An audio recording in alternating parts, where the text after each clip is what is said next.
Welcome back to the Gunners Club with Gunner and Seuss. So usually I say Seuss and Gunner. 1974, very interesting year. We had the Richard Nixon resignation after Watergate. We had the rumble in the jungle. Big stuff. And in Australia, closer to home, we had Cyclone Tracy. Oh, yeah. A lot was going on. Probably not so much was going on that very year for Paul McCartney, but 50 years after the rockumentary that was filmed called One Hand Clapping, it's been unearthed, it's been thrown on our cinema screens, and I went last week and saw it with my wife, and it's still currently playing. Wasn't that one of Sun Tzu's quotes? Wasn't Sun Tzu, but I always pondered, it was one of those questions for meditation. What is the sound of one hand clapping? I thought it was supposed to be deep until I saw an episode of The Simpsons. Yeah. And Bart Simpson managed to do it with that one hand. Yeah. Well, it was about as profound as a whoopee cushion. Yeah. Paul McCartney had come off a very big and important 1973. He was panned for his first few albums, let's face it. McCartney, which had that amazing song, Maybe I'm Amazed, wasn't so well received critically. Ram was absolutely panned again by his bandmates, ex-Beatles, which has now come down as people say the first real indie album, and also is universally acclaimed as one of the best albums ever made today. Okay. Shortly after that, he formed a band called Wings, released Wildlife. To say it did poorly in the charts and critically would be damning it with faint praise. It actually did really badly. But then finally things started to warm up for him. Red Rose Speedway came up. It was certainly a progression in the quality of Wings' music, the band that he'd formed ostensibly to give a seat for his wife, Linda, to warm. Yep. Now, George Harrison had the common decency not to subject us ever to his wife singing. John Lennon, however... yeah, I wish he would have. Become 1973, not only had Red Rose Speedway come up, but also Band on the Run. Now, everybody knows the song Band on the Run, Jet, Bluebird, things like that. Yep. Masterful. For the next year, 1974, there were no actual releases from Wings. Instead, what he did, he went into the studio, he had the cameras with him, it was filmed on analog, and he decided to do a rockumentary, basically to show what a rock group looks like in the throes of playing live, but playing for the camera instead of playing for an audience. What was special about it was that he had longtime producer Jeff Emmerich with him, and it was filmed in the hallowed studios of Abbey Road. Oh, wow. Now, it's like a shrine, isn't it, right? Everyone's heard of Abbey Road, even if you've not had a chance to be there. But I could just imagine what it smells like to be there. I know what the walls look like. I know what the parquetry type flooring is like in there. And my ears and my brain know exactly what the sound, the acoustics are like of that place. It's uncommon that 50 years later they'd throw something like this on the cinema screen. But my cinema was basically packed. It was basically full. And this is something 50 years later. And there was also an ABC TV celebrity from Rockwiz there I spotted. Can I ask, from what you observed, what was the general age group of the audience? Oh, yeah, it was from me up.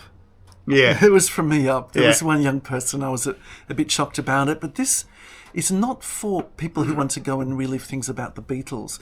This is also not for people who are just quaint listeners of Paul McCartney. These are people who have a reason to go and see something which has been unearthed after 50 years. The songs aren't new. We already own the songs, and if we didn't, we could play them on streaming, and we've probably, like me, got 5 versions of every song that was played there. But it was short and sweet. It was 67 minutes, but it used a lot of the fire from the recently released Band on the Run. So, of course, we got Band on the Run. Of course, we got Jet. When he played a couple of songs, though, particularly Maybe I'm Amazed, and he had that voice that McCartney had in the early to the mid-70s, which I think is the best musical voice in the history of pop music. Now, I would go this far. I would say for the 1960s, I think that Mickey Dolenz of the Monkees, his voice slightly eclipsed Paul McCartney's. He sort of went fallow and went into producing TV and film in England in the 70s. And Paul McCartney's voice just matured and kept the melodious shape to it, but also started to get a real grit of rock and roll as well, which I loved. And that rock and roll that he loved, that early sort of stuff. You know the song by Eddie Cochran that he auditioned to John Lennon with, 20 Flight Rock? That was something he couldn't resist. He had to play that. So he did a new introduction, present day Macca, old man Macca with the old man voice. And he introduced what it was like 50 years ago to be there and to what the idea was behind that project. And then when they finished playing the stuff in Abbey Road studio, he came back on screen and said, "Oh, no, stay in your seats, don't go anywhere." Yeah. He said, "What you don't know is we had a garden just out the back. And I went out there just with the camera and my acoustic guitar and just played 5 songs, just whatever came to my mind." And that was great. We got to hear him play things that inspired him, like the 20 Flight Rock, things like Peggy Sue. Okay. You know, the real roots of Buddy Holly, and we all know he owns the Buddy Holly back catalogue now, so every time you stream Buddy Holly, that's more money into Paul McCartney's pocket. For me, I wanted to know, what am I going to get out of something that I've already heard 100 times? What I got was a similar feeling of absolute awe that I got when I had front row in the Amy Stadium, and saw Paul McCartney play live. And I watched him then for about 3.5 hours and watched every move. I could see the colour of his eyes as he was looking at the fellow musicians. I could see the way that he was a general and a scientist in the lab, which was the music studios all at once.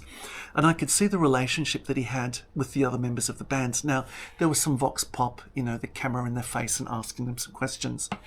You didn't learn a lot about that, but you learned that when the serious business got going, Linda would quickly be slided off the stool for the keys, and he'd be in there and start singing. And my God, when that voice of his came out, it was just awe-inspiringly good. It's almost like going to church. You come out and you're just inspired and transfixed that someone could literally be that talented and literally be that good. So you don't like Paul McCartney?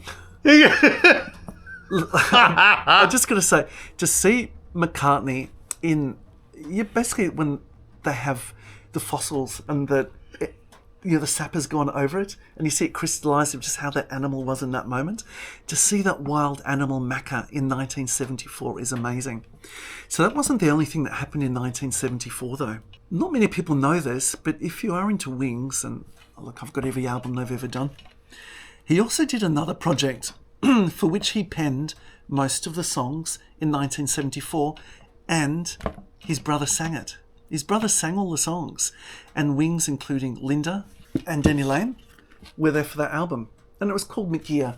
So his brother didn't want to ride on the coattails of his brother and call himself, McCartney. So he changed his name to Mcgear for the purposes of this album. Now, you see very much like a Gulliver's Travel sort of artwork. Mm-hmm. And if you look inside, the artwork is actually really quite sweet, and you see that most of the songs are written, in fact, by Paul McCartney, with contributions by Wings. This is the Missing Wings album. It's Mcgear. It was recently re-released on vinyl, but it hadn't been available in the shops for many, many, many, many years, so you can stream it. You could probably find a copy that came out a few years ago. Before that, you were very hard-pressed to know what else happened in 1974. The melodies of this, again, are pretty much Wings inspired of that time. Think Red Rose Speedway, though, which came out the first half of 1973, more than the later half of 73, which was the Band on the Run. Has McCartney's brother done anything else since? He did some other projects as well. He was a member of a number of bands, but he hasn't really done a great deal. Most of the musical action that's coming out right now is with his son. So James McCartney's got a new album, or he's got a new swathe of songs about to come out. So he's been heavily promoting that on the internet at the moment. So this is the Missing 1974 album. You can buy one hand clapping. It's come out recently on CD and vinyl. For me, I think I would just stick to my 1979, I think it is, triple album of Wings Over America.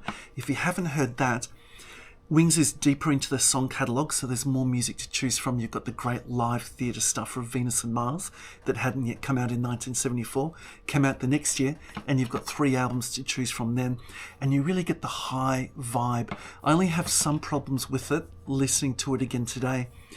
Some of the timing sounds like it's been a little bit sped up or slowed down.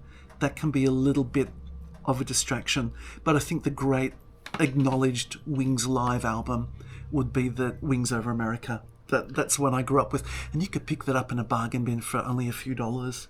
Well, that's also hearkening back to the time when you first heard them. It's like the classic version, if you like. Yeah, it's more a nostalgia type of thing to have the originals. Yeah, I feel that way.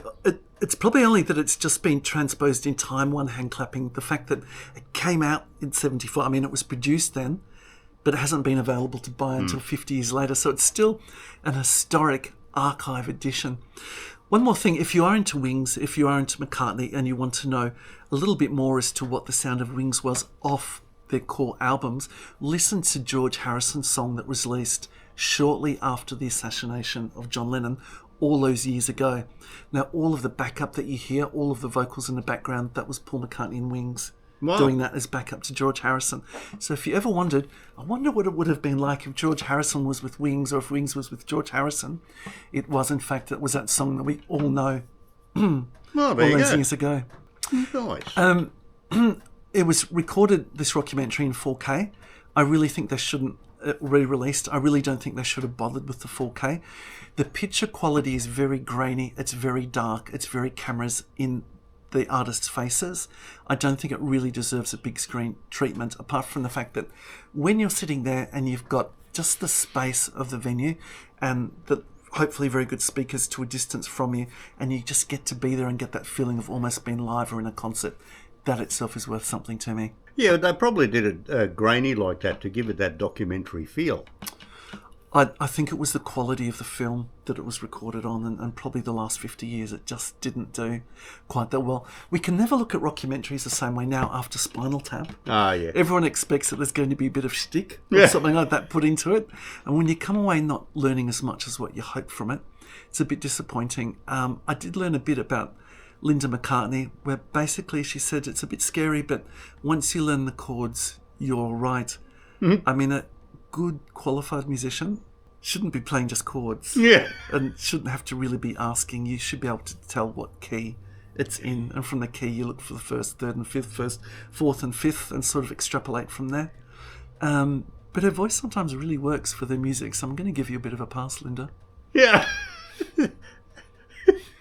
I was about to make a comment on hopping around on stage, but I thought, no, I won't. Because I have too much couth and culture, not to mention decorum. In your cinemas now, hurry to see it if you want to. In terms of the best live performance, I'd probably go back to Wings Over America. But tell me what you think. We've done a couple of music album-related videos. Yeah, we did one comparing the Monkees to the Beatles, which some would say was sacrilege, but we really looked at the 1967 period specifically, the Headquarters album by the Monkees against Sgt. Pepper's. Yeah. So if you're into some of these music-related videos and album-related videos, we do have a few in the back, so look them up. And we'll see you again on the next adventure. Good on you guys. Don't forget to like and subscribe. We'll catch you on the next one.